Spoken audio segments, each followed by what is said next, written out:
اچھا جاوید صاحب، یہ جو آپ نے فلسفے کی 3 روایت کا ذکر کیا نا، کہ آئیڈیلزم اور مادیت میٹریلزم، اور تیسرا آپ نے ریشنلزم کی بات کی، تو ہمارے ذہن میں تھوڑی سی تصویر یوں تھی کہ یعنی جو میٹریلزم اور آئیڈیلزم دونوں ہی ریشنلزم پہ بنیاد ہے اس کی، ایسا نہیں ہے؟ نہیں، ریشنلزم جو ہے نا وہ جیسے عقل کا شہودی اسکول ہے، یعنی ریشنلائز کرنے کا مطلب ہے کہ اس کی لاجک بتا دو.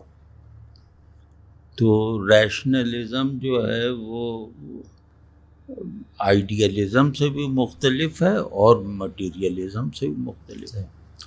مطلب ریشنلسٹ جیسے یہ تھا، وہ جو ارسطو ہے، جیسے ہیوم ہے، جیسے اس طرح کے بہت سارے، یا کانٹ ایک مخصوص معنی میں ریشنلسٹ ہے، آئیڈیلسٹ نہیں ہے. وہ کہتے ہیں ریزننگ کر کے دکھاؤ.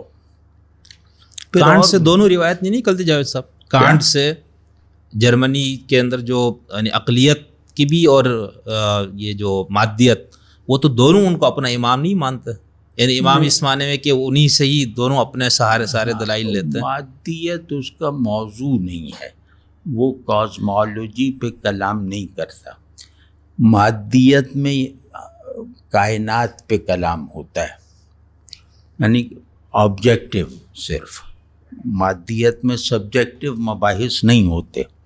نہیں، مادیت سے جیسے جو یہ مراد ہے نا کہ ہم کائنات سے متعلق، انسان سے متعلق اور جو کچھ ہے وہ سچائی اسی مادے کائنات کے اندر ہی ہے، اس کے لیے ہمیں غیر مادی کائنات میٹا فزکس میں نہیں جاننا. یہ مادیت یہاں پہ مکمل ہوئی ہے. صحیح. کانٹ تک اپنے مراحل میں یہ مکمل نہیں ہوئی تھی، یہ مکمل ہوئی ہے کارل مارکس پر. جی. تو اس نے کہہ دیا کہ آپ کی شعور بھی مادی ہے. جی. یہ پہلی مرتبہ کارل مارکس نے کہا ہے نا کہ شعور بھی مادہ ہے. تو وہ نہیں، ہم تو کیونکہ ایک سیکوینس میں بات کر رہے ہیں نا، ایک مرحلہ آئے گا ہماری گفتگو میں کہ ہم لمحے موجود میں بات کریں گے کہ اس وقت فلسفہ کیا ہے اور اس وقت مذہبی تعقل کہاں ہے. ٹھیک، وہ ہم بعد میں کریں گے. ابھی تو ہم جیسے اصولی پس منظر سا ایک دیکھنے کی کوشش کر رہے ہیں. اور میں جو ہوں، اگر مجھ سے کہا جائے تو عقل ارادے کے تابع ہے. آپ نہ پیچیدہ بات کریں کہ بھائی وہ نیٹ آئیڈیاز، اور ظاہر ہو کہ ہمیں ثابت کرو، کہاں ثابت کریں. تو سیدھی بات یہ ہے کہ عقل چیزوں کا تصور باندھنے یا اپنے حاصلات کو تصدیق فراہم کرنے والی واحد قوت ہے ہمارے پاس.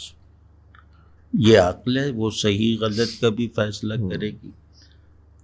تو لیکن یہ عقل خود مختار نہیں ہے،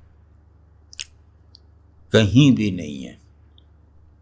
یہ عقل صاحب عقل کے ارادے اور اصحاب عقل کے معتقدات کے تابع ہے. یعنی اجتماعی شکل میں وہ اس معاشرے میں موجود معتقدات کو صرف کرے گی، اور انفرادی سطح پر میں جیسا چیزوں کو دیکھنا چاہتا ہوں، عقل اس کو، میری اس خواہش کو پوری کر دے گی.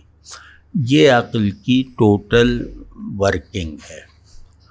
اور یہ ہم لوگوں نے فلسفیوں کے اس میں آ کر اس کو بہت زیادہ ایبسٹریکشن میں جو ڈالا ہے نا، مذہبی تعقل، تو وہ نقصان دہ ثابت ہوا ہے.